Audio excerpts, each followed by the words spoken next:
Hello guys, this is Avcoor and I want to talk about the new banner and I want to focus on Sephiroth as I think that with each iteration of Sephiroth, the devs are always trying to push the mechanics of the game. For whatever reason, ever since this character came out, the devs have always pushed whatever he was doing in a higher direction. So the first and largest example of that was Kuja's Spirit Blade, and it's a weapon that, even though at a low level, it has allowed me to clear content that I otherwise would not have been able to do. So for me, when I look at this weapon in costume, I know that I actually have to consider it because I've seen the benefits of investing into Sephiroth when I didn't really think it was a wise idea. So with lethal style, we actually see a well-designed costume. So understand that the boost HP is just as important as the magic ability mastery. For the simple fact is, now that the content is getting higher in difficulty, HP is becoming more important than even offense. So when you construct a team, say for instance, I'm trying to clear Bahamut EX2, HP and defense are becoming more important. So with lethal style, I think they're addressing that by giving you 10 HP. You got something to work with, so it takes less resources for you to get those high HP stats that you need. Magic ability mastery is it's its own stance ability. So if you're able to max out your magic ability boost, you can stack this on top of it for more damage. So this actually makes this costume very desirable. Aesthetically, it is very pleasing because they always do a good job with Sephiroth's costumes. I like the shoes. Look at under this, man. That's really freaking.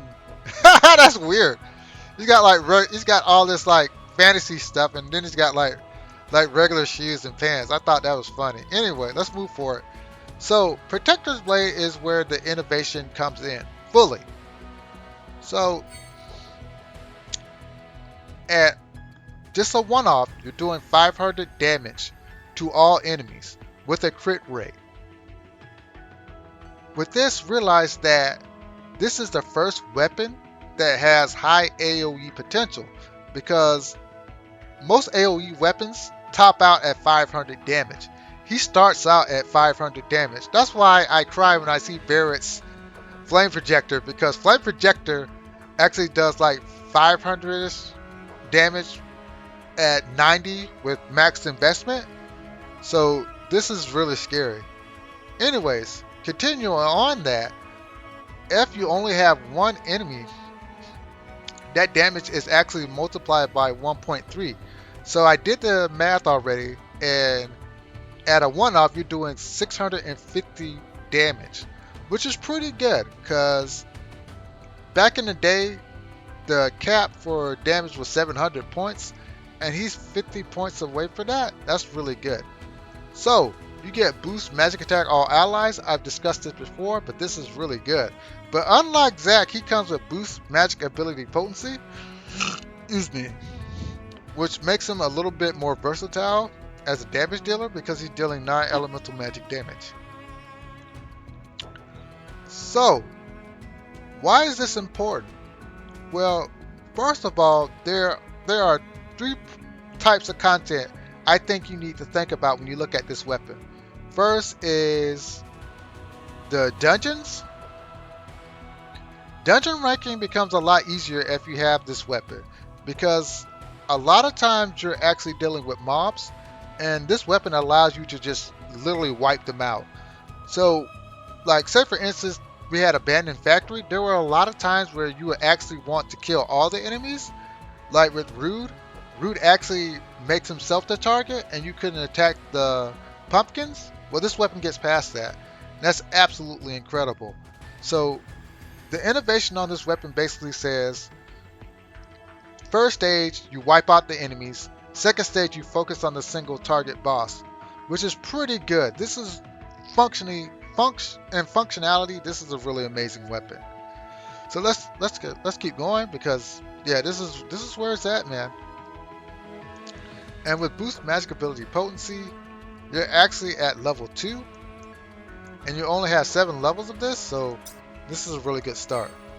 So at 120 OB6, you're doing 740% magic non-elemental damage to multiple enemies, which is actually brutal. It's absolutely brutal.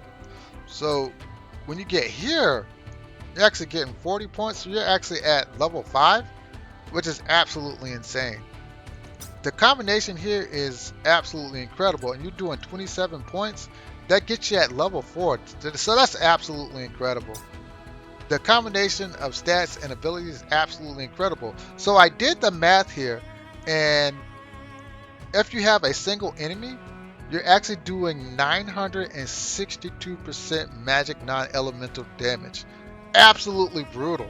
And look at his magic attack at OB6, man, 611.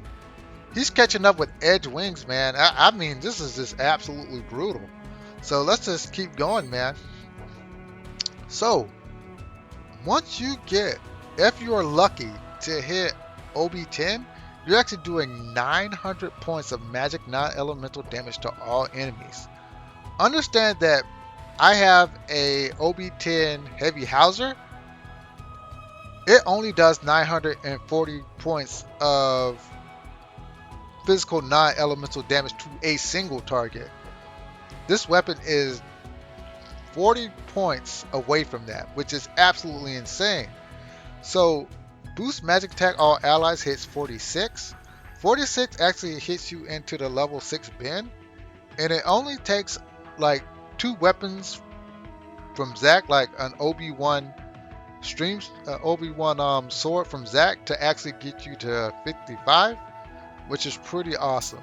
So boost magic ability potency is actually 39. 39 actually gives you to level 5, which is just brutal. This weapon is absolutely stupid. So I did the math on this. 900% magic non-elemental damage multiplied by 1.3 is actually 1,170 points of magic non-elemental damage, which is absolutely insane. Combined with the R abilities as well as his costume, this is the best weapon out of all 4 weapons, easily. And everybody was looking for Sephiroth to get that same type of Tifa non-elemental damage weapon, but they went in a different direction, and the combination of creativity and functionality just puts it over the top. So Sigil Circle Boost is really good. So I'm looking forward to that. Magic attack boost, everything you could absolutely want in a weapon. There's not really too many flaws in this weapon. The problem is that it is limited, that if you're going to invest in this weapon, you're going to have to roll hard. And that is a big ask for people who do not have well money. So a lot of people will not be able to enjoy this weapon to the level that they would like, especially me, because I really do want this weapon at least at OB6, but I'll try. But last but not least, free to play. Stay away from this. This is not the type of banner that you would waste resources on. You're looking to OB10 key weapons in order to build your party and actually clear content like Shiva, Ramu, Ifrit, and you're actually looking to clear the Crisis dungeons and the Criterion dungeons, and this is not the way to do it, and it won't be as fast or efficient. Dolphins, if you are a dolphin, it depends on how many crystals you have. If you don't have enough crystals, don't bother. I mean, there's other banners that may be of value to you, but if you're a whale, this is the time to whale, man. I mean, will we ever see weapons like this again in a while? I doubt it. But yeah, I'm actually going to try to get the costume for Sephiroth. I don't have many crystals, but I'm going to try my best.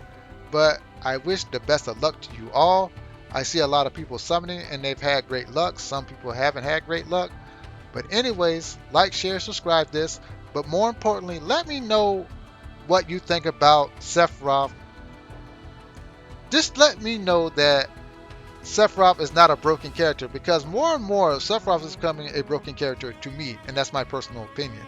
But anyways, have a great day and laters.